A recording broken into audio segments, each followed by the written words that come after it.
Perkenalkan, nama saya Firna Larasanti. Saya berasal dari Indonesia. Saya ingin membagikan tips and trik ke kalian. Gimana sih caranya mendapatkan letter of acceptance atau LOA dari kampus-kampus di luar negeri. Sebelumnya, saya juga akan membagikan nih LOA yang pernah saya dapatkan dari kampus-kampus di luar negeri. Baik itu dari United Kingdom, dari Australia, maupun dari negara-negara Eropa lain. Simak ya.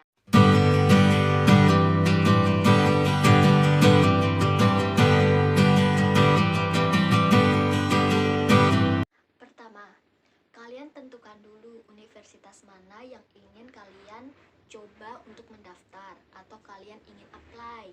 Misalkan di United Kingdom atau di negara Eropa lainnya seperti Belanda atau di Paris atau di Australia atau bahkan di Asia atau di Afrika.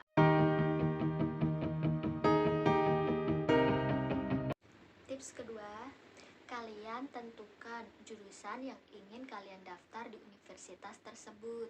Misalkan, dulu saya merupakan mahasiswa political science atau ilmu politik saat berada di Indonesia. Kemudian, saya masih ingin mendalami studi lanjut tentang ilmu politik. Lalu, apa yang saya lakukan? Tentunya, saya mencoba mendaftar jurusan-jurusan di universitas di luar negeri yang menawarkan prodi ilmu politik atau political science sesuai dengan background saya sebelumnya. Namun, jika kita juga ingin mendaftar di jurusan-jurusan yang berbeda atau mungkin mencoba mempelajari sesuatu hal yang baru, itu juga tidak apa-apa, semua tergantung kalian.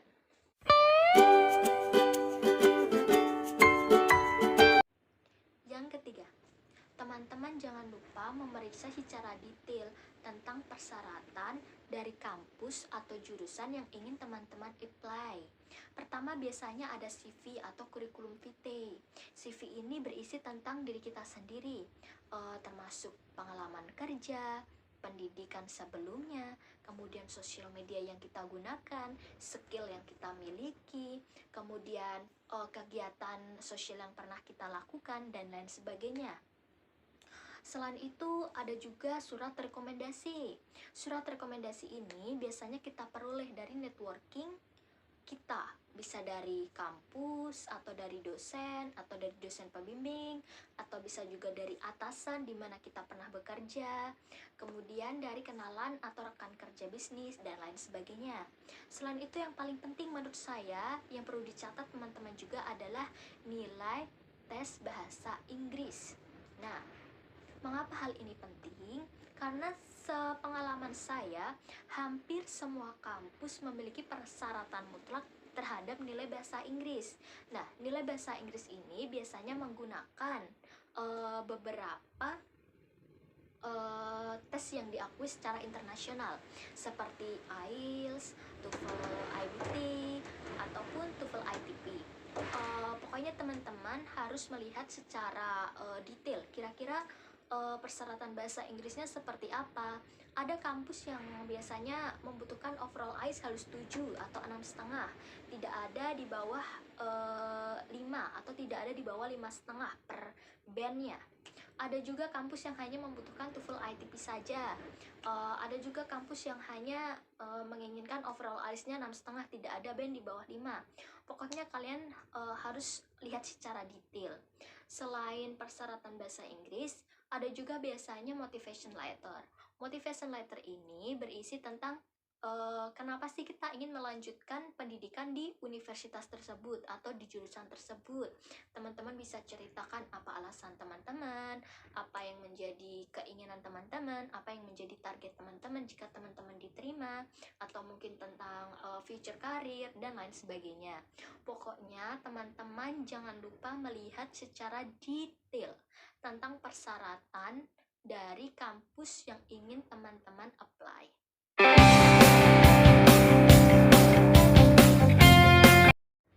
Oh iya, saya juga jadi ingat. Sebenarnya ada juga universitas-universitas di luar negeri yang memiliki persyaratan-persyaratan yang mungkin bisa dibilang khusus atau berbeda dari universitas yang lain.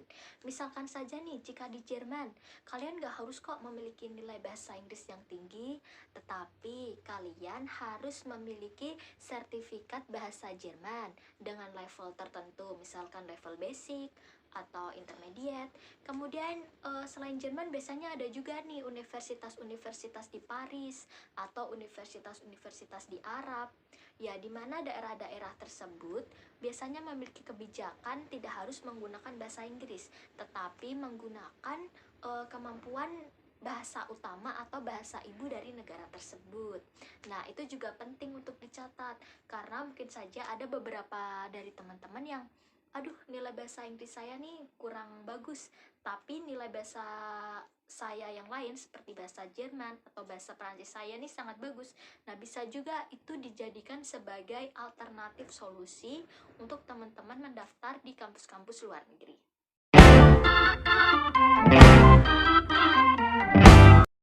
Tips yang keempat, teman-teman jangan lupa juga untuk searching daerah atau negara yang ingin teman-teman tinggali. Nah, biasanya tiap-tiap orang ini memiliki mimpi atau memiliki target, oh aku ingin ke negara ini karena aku ingin mengunjungi ini. Misalkan saja, boleh-boleh saja, tetapi menurut saya ada beberapa hal yang penting. Misalkan dari segi living cost atau biaya di daerah tersebut, mahal atau tidak, sesuai dengan sponsorship yang kalian terima atau sesuai dengan uang saku kalian atau tidak, itu juga perlu dijadikan pertimbangan.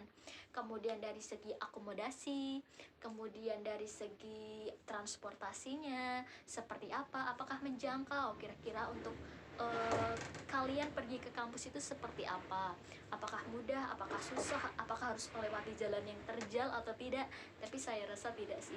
Kemudian selain dari transportasi, biasanya kalian juga bisa melihat dari segi makanan, terutama untuk kalian yang muslim, kira-kira bagaimana makanan-makanan di sana, apakah banyak makanan halal atau bagaimana cara kita menemukan makanan halal di sana, itu juga penting. Selain itu, selain makanan juga kalian bisa melihat penduduknya, kira-kira penduduk di sana seperti apa, se-welcome apa, ya kita bisa searching dulu sih.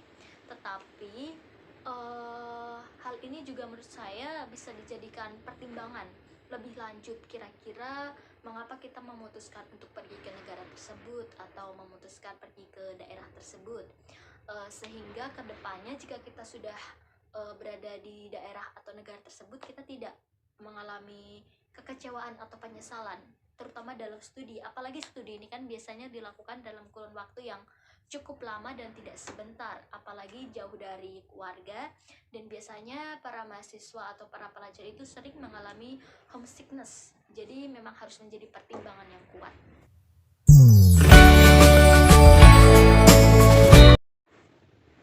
5. Ya, yang kelima ini sebenarnya bukan tips, tapi merupakan kesimpulan dari tips-tips yang pernah saya berikan sebelumnya. Yang pertama tadi cara menentukan universitas, yang kedua cara menentukan jurusan, kemudian yang ketiga yaitu cara melihat persyaratan kampus dengan detail, dan yang keempat adalah alasan-alasan yang menjadi pertimbangan kenapa sih kita memilih kampus tersebut atau kenapa kita melanjutkan di negara tersebut. Ya karena biasanya dalam mencari LOE, beberapa kampus juga ada yang menggunakan prasyarat seperti wawancara. Harapannya jika teman-teman mengikuti seleksi wawancara, teman-teman sudah memiliki pertimbangan dan keyakinan yang kuat. Kira-kira kenapa teman-teman memilih kampus tersebut, memilih di jurusan tersebut, sehingga hal ini juga dapat membantu teman-teman untuk mendapatkan LOE atau Letter of Acceptance secara mudah dari kampus-kampus luar negeri. Sebelumnya saya ucapkan terima kasih banyak bagi teman-teman yang telah menyimak tips-tips yang telah saya berikan sebelumnya. Mungkin memang agak sedikit boring sih, karena ya saya bukan komedi. Saya berharap teman-teman menikmati video ini.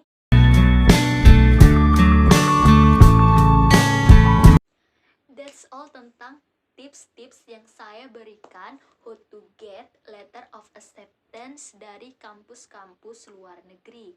Harapannya video ini dapat memotivasi mahasiswa-mahasiswa Indonesia yang mungkin kadang masih merasa takut, kadang masih merasa minder, kadang masih merasa bingung apakah bisa atau tidak mendapatkan letter of acceptance.